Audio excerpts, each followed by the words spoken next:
Today, I will deal with right against exploitation, which is one of the most important pillar for preservation of human dignity.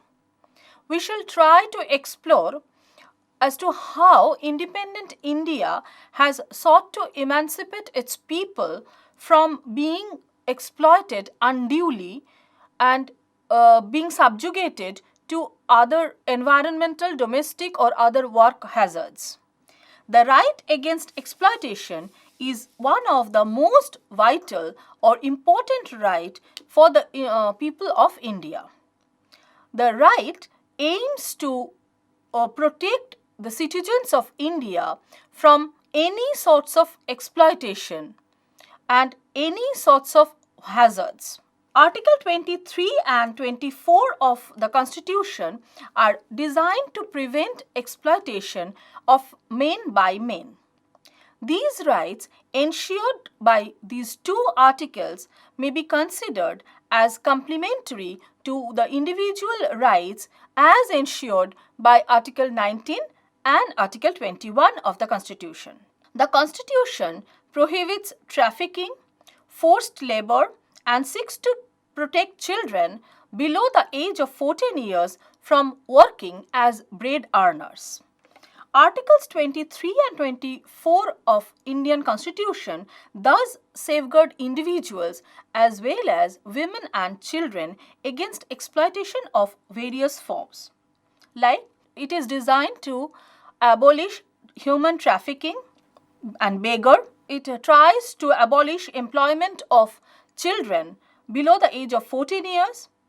It prohibits beggar practiced in the past by the landlords, and it treats human trafficking and beggar as crime and punishable by law, and it prohibits slave trade, prostitution, and any other forms of servitude. Thus, the scope of Article 23 is wide enough to cover under its purview all forms of exploitation. Thus, for example, if the landowner forces a landless labor to render free service, even if against non-payment of debt, even then this is punishable by law. Article 23 thus declares that slave trade, prostitution, and human trafficking are punishable offences. However, it also declares that nothing in this article shall prevent the state from imposing compulsory service for public purposes. And in imposing such service, that state shall not make any discrimination on grounds only of religion, race, caste, class, or any of them. Now, let us discuss what is human trafficking.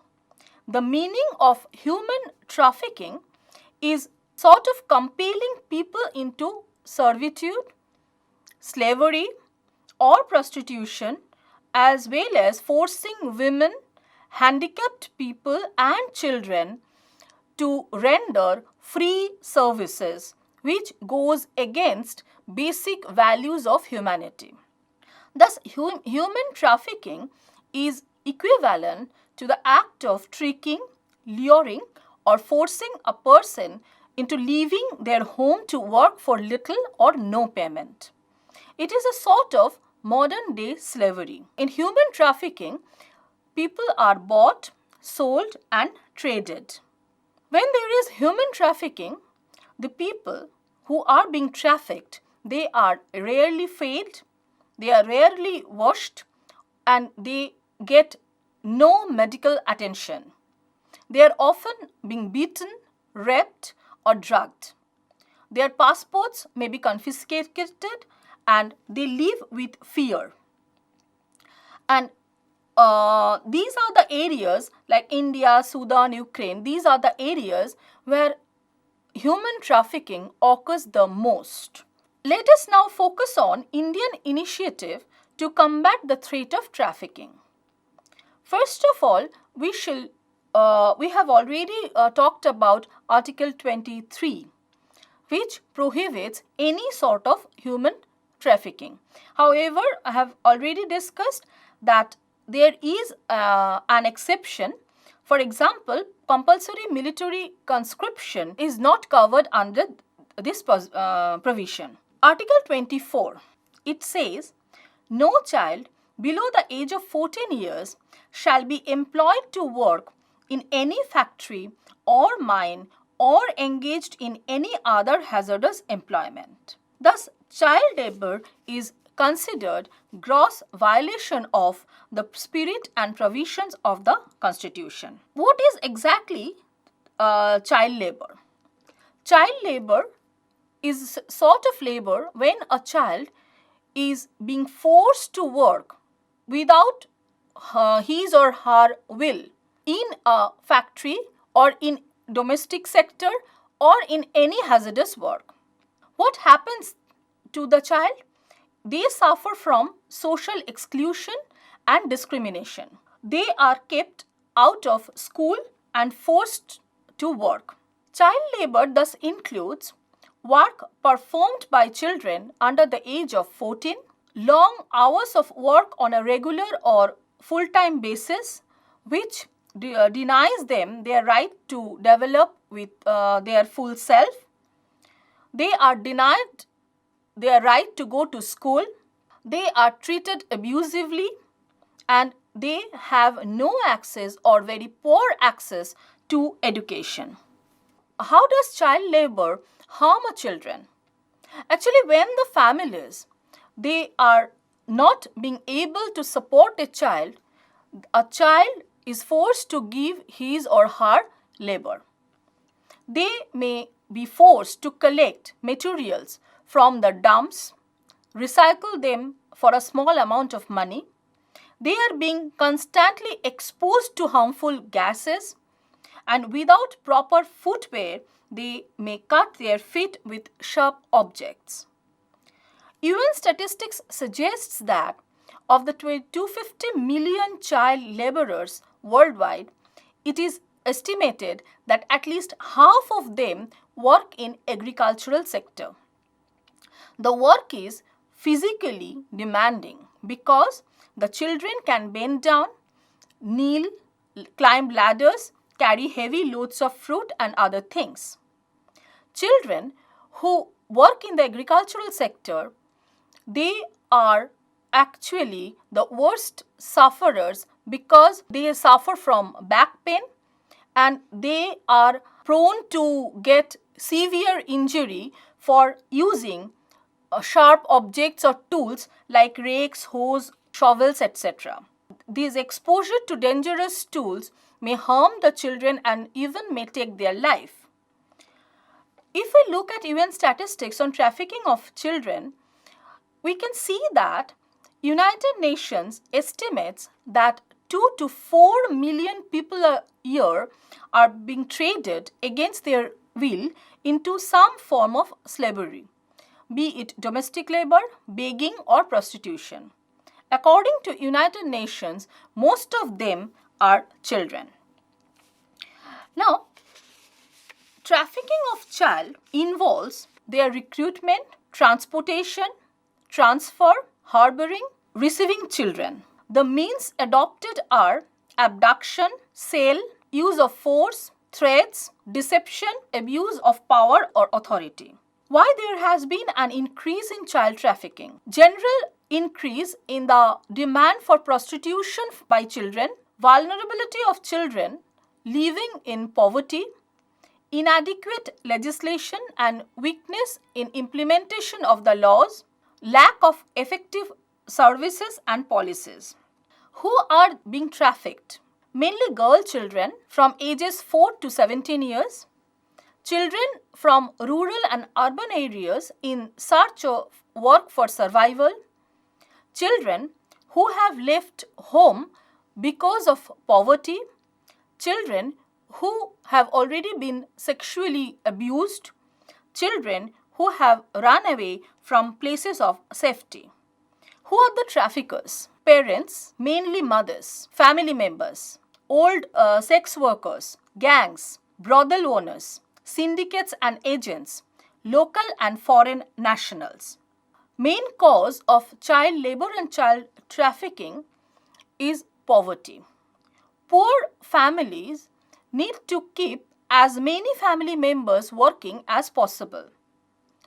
Therefore, they employ their children in hazardous works. And this makes it very difficult for the children to get proper education. In fact, educating a child can be a significant financial burden for these families. 191 countries agreed to recognize the right of children to be protected from economic exploitation. Now, what are the initiatives of Government of India? We have already talked about Article 24. There are enough legislations. There are national policies, legislations. There are better law enforcement techniques. Training and capacity building mechanisms have evolved. Special anti-human trafficking units have been set up. But the most significant step taken by Government of India is insertion of Article 21A. Article 21A suggests that the state shall provide free and compulsory education to all children of the age 6 to 14 years in such manner as the state may by law determine. It is in tune with Article 45 of the Directive Principles of State Policy, which said that the state shall endeavor to provide within a period of 10 years from the commencement of the Constitution for free and compulsory education for all children until they complete the age of 14 years. Thus, these provisions have been inserted with a view to make people conscious of their rights, which can be channelized through proper and basic education. These articles were designed as a means of proper socialization of the children within their families. However, there are several, as we have already discussed, that there are several constitutional provisions. But is this enough? No, this is not enough. Therefore, Parliament has enacted number of laws. Let's start with the Bonded Labour System Abolition Act, which was being enacted in 1976. Bonded Labour System Abolition Act 1976 was enacted for abolition of bonded labor system for protection of economic and physical protection of economically and physically weaker section of the society. There was a provision of vigilance committees for execution of the law. It was stated in the act that whoever, after the commencement of this act, compels any person to render any bonded labor shall be punishable with imprisonment for a term which may extend to 3 years and also with a fine which may extend to 2,000 rupees. And after that, a number of legislative initiatives have been undertaken at both central and state level. The major national legislative developments include the following. All these legislative enactments actually were supposed to protect not only men, women, but also children from being unduly exploited. The Factories Act 1948. The Act prohibits employment of children below the age of 14 years. An adolescent between 15 to 18 years can be employed in a factory only if he or she obtains a certificate from a competent medical officer. The Act also prescribes that such an adolescent can never be forced to work for more than 4.5 hours, and he will not work at night hours. Minimum Wages Act 1948. It prescribes minimum wages for all employees in all establishments, and it also provides for minimum wages to those working at home in certain sectors specified in the schedule of the Act. Central and state governments can revise minimum wages specified in the schedule. Some considered that this act is an effective instrument to combat child labor, so that the child is not being hired for being less costly. The Mines Act 1952. The Act prohibits employment of children below 18 years of age in a mine. It states that apprentices above 16 may be allowed to work under the supervision of a proper guide in a mine. The Child Labor Prohibition and Regulation Act 1986. In pursuance of India's development goals and strategies, a national child labor policy was adopted in 1987. And this was adopted following the Act of Child Labor Prohibition and Regulation Act 1986. It reiterates the directive principles of state policy as enumerated in the Indian Constitution. It resolves to focus on general development programs to benefit children wherever possible and have project-based action plans in areas of big concentration of child labor engaged in wage or quasi-age employment. Juvenile Justice Care and Protection of Children Act 2000. This act was last amended in 2002 in conformity with the UN Convention on the Right of the Child. It was designed to protect children below the age of 18 years. Section 26 of the Act deals with exploitation of a juvenile or a child employee and provides in relevant part that whoever procures a juvenile or a child for the purpose of any hazardous employment and keeps him in bondage and withholds his earnings or uses such earnings for his own purposes shall be punishable with imprisonment for a term which may extend to 3 years and shall also be liable to pay fine. In some states like Karnataka, Maharashtra, this provision has been used effectively to bring to book many children, many child labor employees who are otherwise not being covered by any other law, or to give relief and rehabilitation benefits to a large number of children. The Right of Children to Free and Compulsory Education Act 2009. This act provides for free and compulsory education to all children below the age of 14 years. This legislation also envisages that 25% of the seats in the private schools should be allocated for children from disadvantaged sections, including differently abled children. Let us look at some policies and programs. First, among all these policies are national child labor projects for rehabilitation of child workers since 1988. The Ministry of Labor and Employment has been implementing the national policy through the establishment of NCLPs for the rehabilitation of child workers since 1988.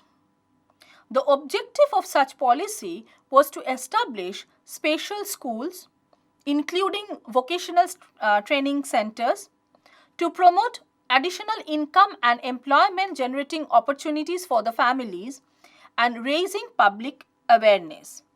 A renewed commitment to fulfill constitutional mandate resulted in enlarging the ambit of NCLPs in 1994. It sought to rehabilitate children working in hazardous occupation in child labor endemic districts. The strategy for the NCLPs includes as I have already said, includes the establishment of special schools as well as conducting surveys and evaluations of child labor.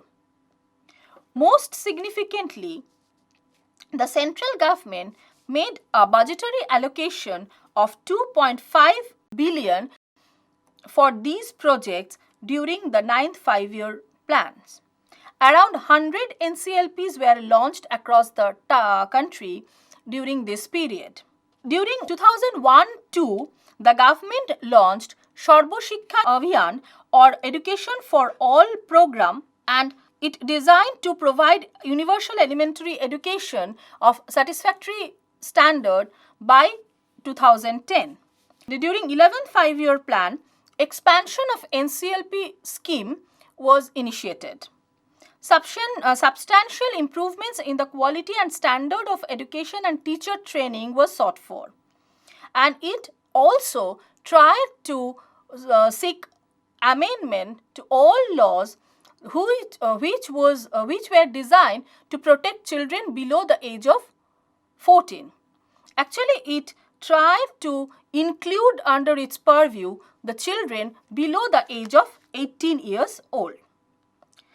Apart from this, India has joined international initiative like International Program on the Elimination of Child Labor, and IPAC launched a convergence project against child labor which covers 5 states: Bihar, Gujarat, Jharkhand, Madhya Pradesh and Orissa. The project is expected to demonstrate effective convergence-based models for elimination and prevention of child labor, including trafficking.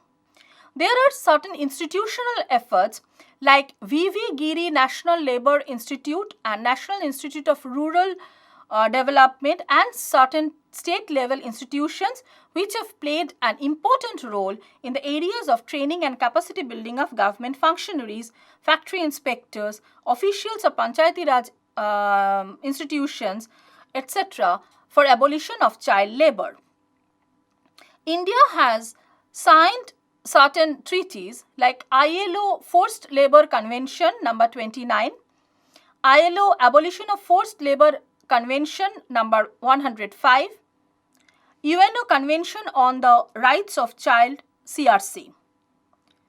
We have recently seen that Malala Yousafzai and Kailash Satyarthi have received Nobel Prize for fighting against child labor as well as fighting for the right of children to have proper education. So, we must remind that it is not only the duty of the government, neither the task should be left alone with legislations, constitutional provisions, etc.